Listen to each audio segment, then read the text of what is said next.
স্বয়ংক্রিয় স্নায়ুতন্ত্রের সাধারণ বিষয় সম্পর্কে আলোচনা করেছিলাম। আজকে স্বয়ংক্রিয় স্নায়ুতন্ত্রের দুটি বিভাগের একটি বিভাগ সম্পর্কে আলোচনা করব। বিভাগটির নাম সিম্প্যাথেটিক স্নায়ুতন্ত্র বা সমবেদী স্নায়ুতন্ত্র বা স্বতন্ত্র স্নায়ুতন্ত্র। এই বিভাগটি সম্পর্কে আলোচনা করব। প্রথমে জানা যাক এই সিম্প্যাথেটিক স্নায়ুতন্ত্র বা সমবেদী স্নায়ুতন্ত্র কি। সমবেদী স্নায়ুতন্ত্র এই বিভাগটি কাকে বলে? স্বয়ংক্রিয় স্নায়ুতন্ত্রের এই বিভাগটি অত্যন্ত গুরুত্বপূর্ণ। দুটো বিভাগই গুরুত্বপূর্ণ। তার মধ্যে প্রথম বিভাগের নাম সমবেদী স্নায়ুতন্ত্র। হ্যাঁ, স্বয়ংক্রিয় স্নায়ুতন্ত্রের যে বিভাগে স্নায়ুগুলি সুষুম্না কাণ্ডের প্রথম বক্ষদেশীয় খণ্ডক থেকে দ্বাদশ বক্ষদেশীয় খণ্ডক এবং প্রথম, দ্বিতীয় ও তৃতীয় কোটি দেশীয় খণ্ডকের পার্শ্বীয় শৃঙ্গ থেকে উৎপন্ন হয়ে সুষুম্না নার্ভের মাধ্যমে কোথায় প্রবেশ করে? সমবেদী পার্শ্বীয় নার্ভ গ্রন্থির শৃঙ্খলে প্রবেশ করে।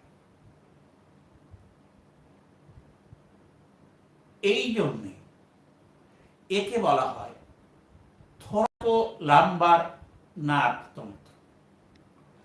আচ্ছা, এই যে সুষুম্না কাণ্ডের প্রথম বক্ষখণ্ডক থেকে দ্বাদশ বক্ষখণ্ডক এবং কটি দেশীয় খণ্ডকের প্রথম, দ্বিতীয় এবং তৃতীয় এর পার্শ্ব শৃঙ্গ থেকে উৎপন্ন হয়ে দেহের বিস্তৃত অঞ্চলে আন্তর্যন্ত্রের ক্রিয়া নিয়ন্ত্রণ করে। একে বলা হয় সমবেদী নার্ভতন্ত্র বা সিম্প্যাথেটিক নার্ভতন্ত্র বা স্বতন্ত্র নার্ভতন্ত্র। এই নার্ভতন্ত্র আমাদের তাৎক্ষণিক প্রয়োজনে গুরুত্বপূর্ণ ভূমিকা পালন করে। এই জন্য এর আরেক নাম নার্ভ অফ টুডে। নেক্সট, আমাদের রাগ, ভয়, ক্রোধ প্রভৃতি উত্তেজনাময় মুহূর্তে এই নার্ভতন্ত্র প্রধান প্রতিক্রিয়া প্রদর্শন করে। তাই একে বলা হয় নার্ভ অফ ইমার্জেন্সি বা এর আরেক নাম হলো যুদ্ধ ও পলায়ন প্রতিক্রিয়া। যুদ্ধ ও পলায়ন প্রতিক্রিয়া, এই কয়েকটি বিশেষ নামে এই নার্ভতন্ত্র অভিহিত। আবার বলছি, nerve of today, nerve of emergency, thoracolumbar নার্ভতন্ত্র বা সমবেদী নার্ভতন্ত্র বা আক্রমণ ও পলায়ন প্রতিক্রিয়া। এই বিশেষ কিছু নামে এই নার্ভতন্ত্র পরিচিত। তাহলে কাকে বলা হয় নার্ভতন্ত্র? সমবেদী নার্ভতন্ত্র বললাম। এবার এর নার্ভের উৎপত্তি ও বিস্তার। নেক্সট, নার্ভের উৎপত্তি ও বিস্তার। এর নার্ভগুলো উৎপন্ন হয়েছে সুষুম্না কাণ্ডের এই থেকে T12 বক্ষদেশীয় খণ্ডক এবং বি হল L1 থেকে L3 কটি দেশীয় খণ্ডক এই পার্শ্বীয় শৃঙ্গ থেকে এই নার্ভগুলো উৎপন্ন হয়। উৎপন্ন হয়ে এই নার্ভ প্রবেশ করে মেরুদণ্ডের প্রতি পাশে অবস্থিত 22টি করে নার্ভ গ্রন্থির একটা করে মালা আছে। প্রতি পাশের এই নার্ভ গ্রন্থির মালাতে প্রবেশ করে। একে বলা হয় সিম্প্যাথেটিক ট্রাঙ্ক বা সিম্প্যাথেটিক নার্ভ গ্রন্থির পার্শ্বীয় মালা। এই এখানে এই এক পাশেরটা আমি দেখি, এ পাশে এই সিম্প্যাথেটিক নার্ভ গ্রন্থির মালায় প্রবেশ করে। সেখান থেকে আবার আরেকটি শাখা উৎপন্ন হয়ে আন্তর্যন্ত্রের সন্নিকটে অবস্থিত নার্ভ গ্রন্থিতে শেষ হয়। এই দুটো শাখা, প্রথমটাকে বলা নার্ভ গ্রন্থি পূর্ব নাভতন্তু, এই যেটা, তার পরেরটাকে বলা নার্ভ গ্রন্থি উত্তর নাভতন্তু। হলো এই নার্ভ গ্রন্থি পূর্ব নাভতন্তু মেডুলারি আবরণযুক্ত, কিন্তু নার্ভ গ্রন্থি উত্তর নাভতন্তু মেডুলারি আবরণীবিহীন। এই নার্ভ গ্রন্থি পূর্ব নাভতন্তু খাটো, কিন্তু নার্ভ গ্রন্থি উত্তর নাভতন্তু খুব লম্বা। এই নার্ভ গ্রন্থি উত্তর নাভতন্তুর প্রান্ত থেকে অ্যাসিটাইল কোলিন খরিত হয়। নার্ভ গ্রন্থি উত্তর নাভতন্তুর প্রান্ত থেকে অ্যাড্রিনালিন হরমোন খরিত হয়। প্রথমটা হচ্ছে কোলিনার্জিক, দ্বিতীয়টা হচ্ছে অ্যাড্রিনার্জিক। এখানে একটা কথা আছে, এই যে নার্ভ গ্রন্থি পূর্ব নাভতন্তু সুষুম্না নার্ভের সঙ্গে সুষুম্না কাণ্ড থেকে বেরিয়ে আসে, বেরিয়ে এসে এই নাভতন্তু মেরুদণ্ডের উভয় পাশে যে নার্ভ গ্রন্থির মালা আছে, ওই নার্ভ গ্রন্থিতে এসে সাইন্যাপস গঠন করে।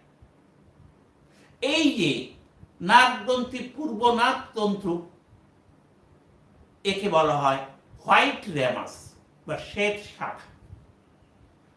তারপরে যে নার্ভ গ্রন্থি উত্তর নাভতন্তু, কখনো কখনো যেটা মেডুলারি আবরণী, সেটা আরেকটি শাখা সৃষ্টি করে যার নাম ধূসর শাখা। এই ধূসর শাখা সৃষ্টি করে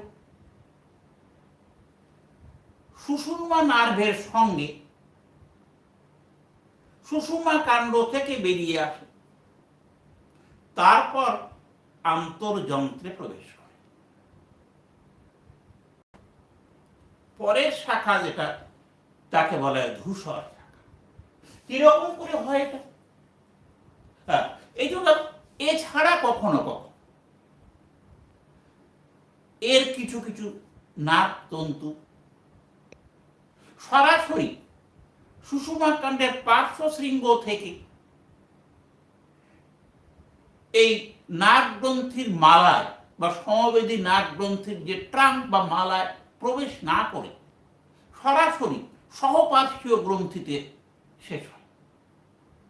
তারপর সেখান থেকে আবার নার্ভ গ্রন্থি পশ্চাৎ নার্ভ তন্তুর মাধ্যমে আন্তর্যন্ত্রে পৌঁছায়। এটা কিন্তু নার্ভ গ্রন্থি মালায় কোনো সাইনাপস গঠন করে না, সহপার্শ্বীয় নার্ভ গ্রন্থিতে কি করে? সাইনাপস গঠন করে। কিরকম হতে পারে সেটা?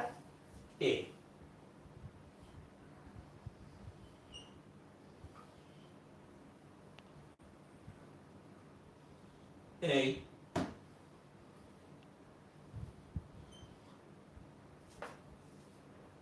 এই হলো সুষুম্না কাণ্ড। এখানে এই যে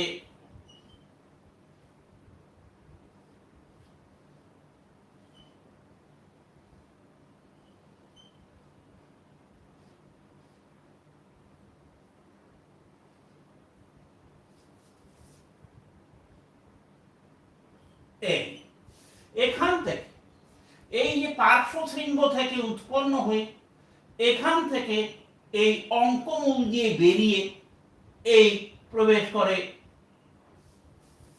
এই যে সুষুম্না নাড়। আচ্ছা, এখানে আছে এই নাড় গ্রন্থির মালা। এই এখানে এই এটা এখানে গিয়ে এই সাইন্যাপস সৃষ্টি করে। এটাকে বলে শ্বেত শাখা, শ্বেত শাখা বা হোয়াইট র্যামাস। এবার এখান থেকে এই ধূসর শাখা, এই ধূসর শাখা এখানে এই এই আবার মিলিত হয়। এই ধূসর শাখা এই এই গ্রেরাস এই সুষুম্না নার্ভের সাহায্যে আন্তর্যন্ত্রে এখান থেকে যে সুষুম্না নার্ভ আসে তার সাহায্যে আন্তর্যন্ত্রে প্রবেশ করে। আন্তর্যন্ত্র এটা হলো শ্বেত শাখা, এটা হলো ধূসর শাখা। এভাবে হতে আবার দেখা যায় এখান থেকে সরাসরি এই নার্ভ গ্রন্থির মালায় প্রবেশ না করে এখানে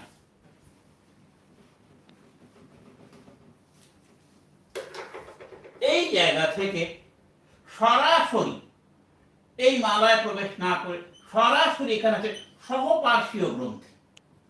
সহপার্শ্বীয় গ্রন্থি এখানে গিয়ে এই ডাইরেক্ট এখানে এই মালায় প্রবেশ না করে এই সহপার্শ্বীয় গ্রন্থিতে শেষ।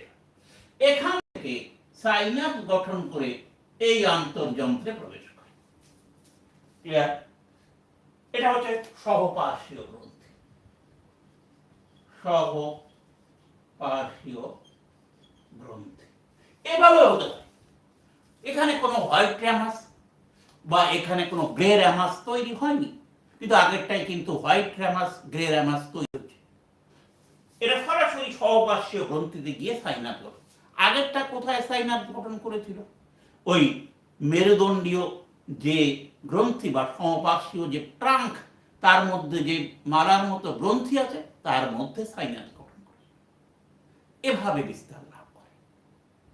এখানে বলা হলো এই যে টিয়ন প্রথম বক্ষদেশীয় স্নায়ু এই সমপার্শ এই যে সমবেদী স্নায়ুগ্রন্থির শৃঙ্খলে প্রবেশ করার পর উপরের দিকে বরাবর পরিবাহিত হয়। পরিবাহিত হয়ে আমাদের মাথা, বিশেষ করে চোখ, অশ্রুগ্রন্থি এই সমস্ত অংশের কার্যাবলী নিয়ন্ত্রণ করে। এবং T2 যে দ্বিতীয় সুষুম্না নার্ভ, সেইটা কোন জায়গায়?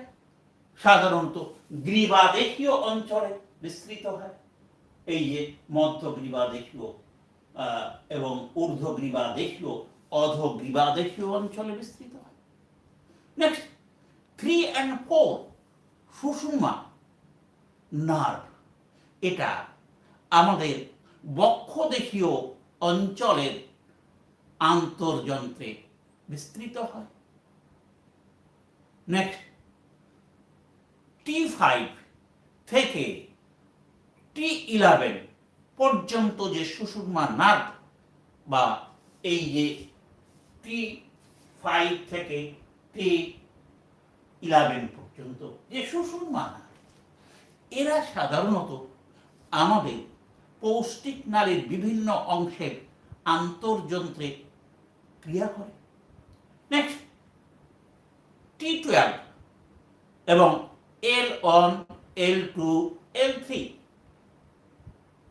এখানে যে সুষুম্না নার্ভগুলো, এগুলো সাধারণত আমাদের শ্রোণী অঞ্চলে, রেচন অঙ্গে, জনন অঙ্গে এই সমস্ত আন্তর্যন্ত্রের উপর ক্রিয়া করে, বিস্তৃত হয় এবং তাদের ক্রিয়া নিয়ন্ত্রণ করে।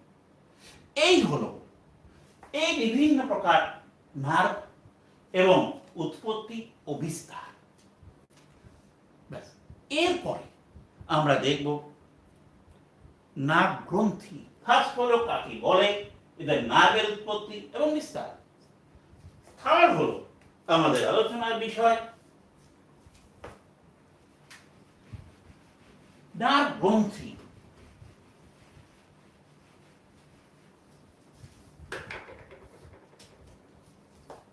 নার্ভ গ্রন্থি বলা হলো এই যে খণ্ডকগুলো আগে নার্ভ দেখলাম, সুষুম্না কাণ্ডের প্রতি পাশে 22টা করে নার্ভ গ্রন্থির মালা আছে। তাহলে দুপাশে মিলে মোট 44টি নার্ভ গ্রন্থির মালা আছে। প্রতি পাশের এই 22টি নার্ভ গ্রন্থির মালা পরস্পরের সঙ্গে যুক্ত হয়ে তৈরি করে সমবেদী নার্ভ গ্রন্থির পার্শ্বীয় শৃঙ্খল বা সমবেদী নার্ভ ট্রাঙ্ক।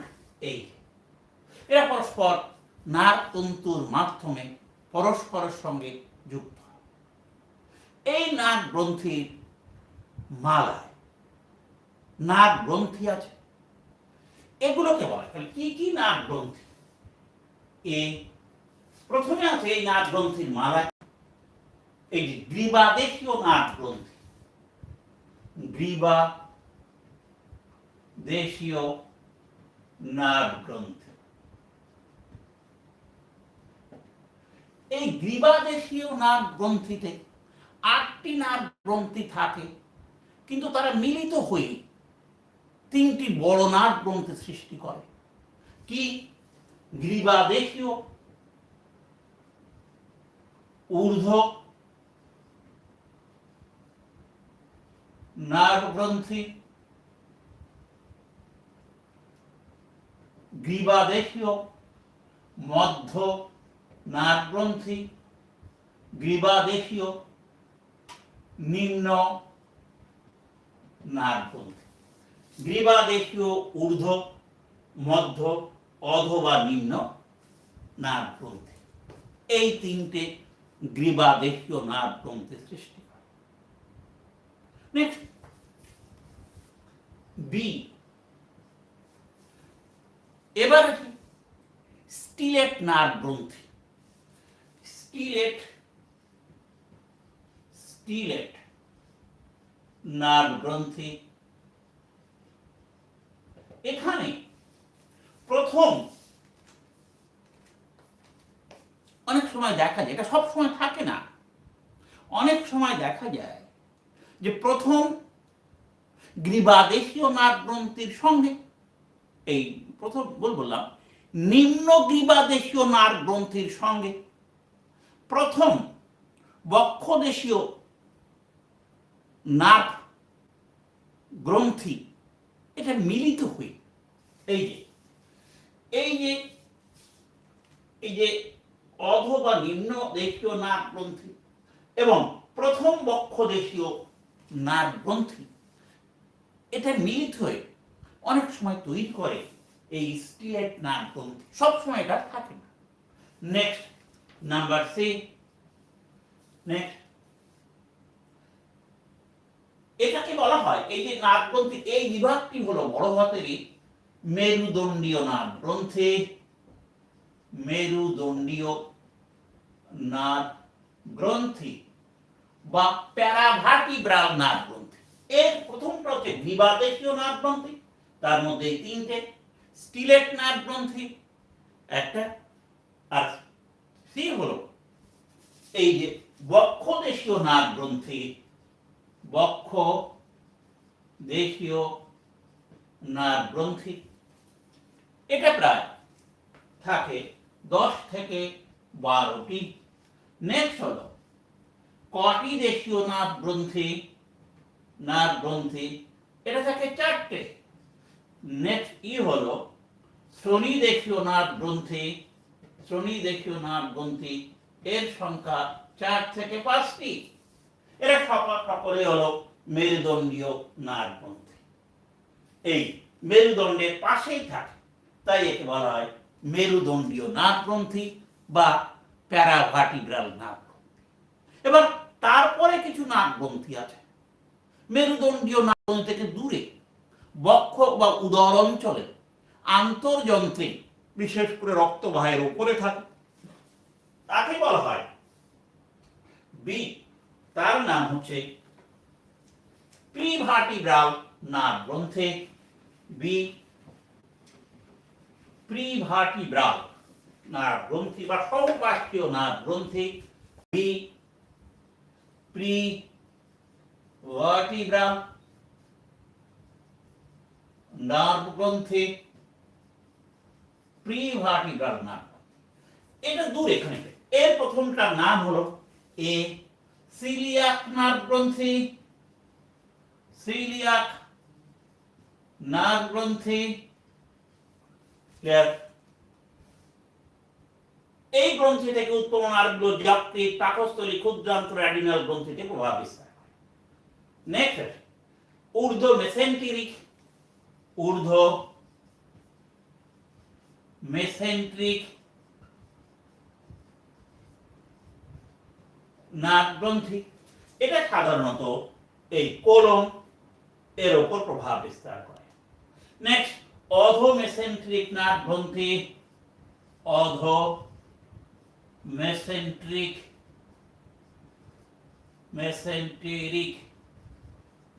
নার্ভ গ্রন্থি, এরা সাধারণত আমাদের মূত্রাশয় এর উপরে প্রভাব বিস্তার করে।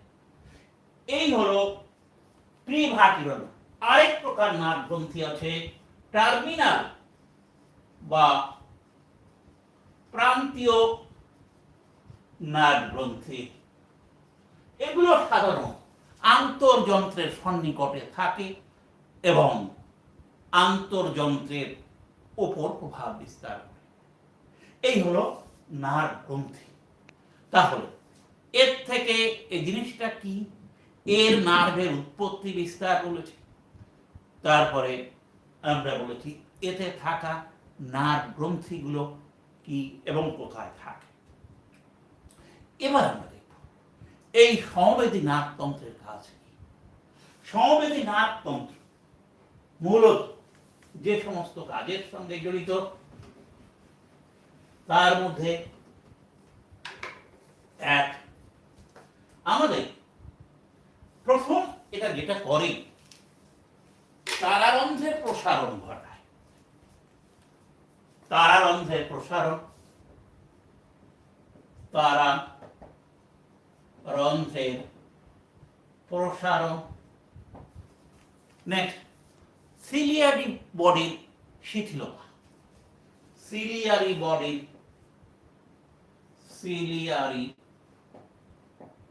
বডি শিথিলতা প্রদান করে বা প্রসারণ, শিথিলতা প্রদান। নাম্বার 2, এটা আমাদের হৃদস্পন্দনের হার বৃদ্ধি করে। হৃদস্পন্দন হার বৃদ্ধি করে। নাম্বার 3, ট্রাকিয়া বা ক্লোম শাখার প্রসারণ। ট্রাকিয়া প্রসারণ। নাম্বার 4, রক্তবাহের প্রসারণ ঘটায়। নাম্বার 5, আমাদের পাকস্থলী, ক্ষুদ্রান্তের পেরিস্টালসিস হ্রাস করে। পাকস্থলী, ক্ষুদ্রান্তের পেরিস্টালসিস হ্রাস। নাম্বার 6, আমাদের ত্বকে আমাদের যে ইরেক্টর পেশি তার সংকোচন ঘটায়। ইরেক্টর পেশির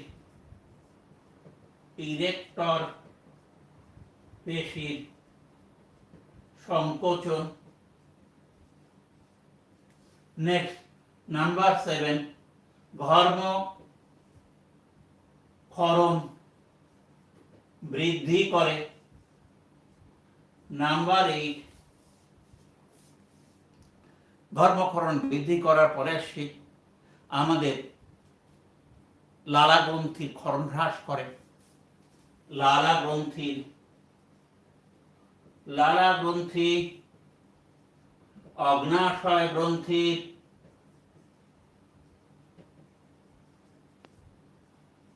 গ্রন্থির ক্ষরণ হ্রাস করে। নেক্সট নাম্বার 9, আমাদের যকৃতে গ্লাইকোজেন থেকে গ্লুকোজ তৈরি করে, অর্থাৎ গ্লাইকোজেনোলাইসিস প্রক্রিয়ায় সহায়তা করে। ফলে রক্তে শর্করার পরিমাণ বৃদ্ধি হয়। রক্তে শর্করার পরিমাণ বৃদ্ধি। নাম্বার 10, আমাদের মূত্রাশয়ের দুগ্ধাশয় পেশির প্রসারণ ঘটে। মূত্রাশয়ের প্রসারণ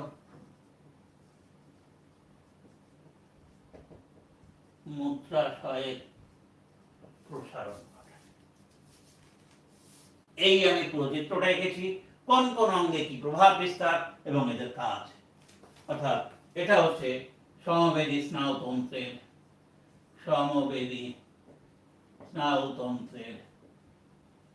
কাজ। এই হলো আমার স্বয়ংক্রিয় স্নায়ুতন্ত্রের প্রথম বিভাগের আলোচনা শেষ হলো। নেক্সট আমি ভিডিও করব দ্বিতীয় বিভাগের আলোচনা, যথা পরাসমবেদী স্নায়ুতন্ত্র। শেষ করছি, ভালো।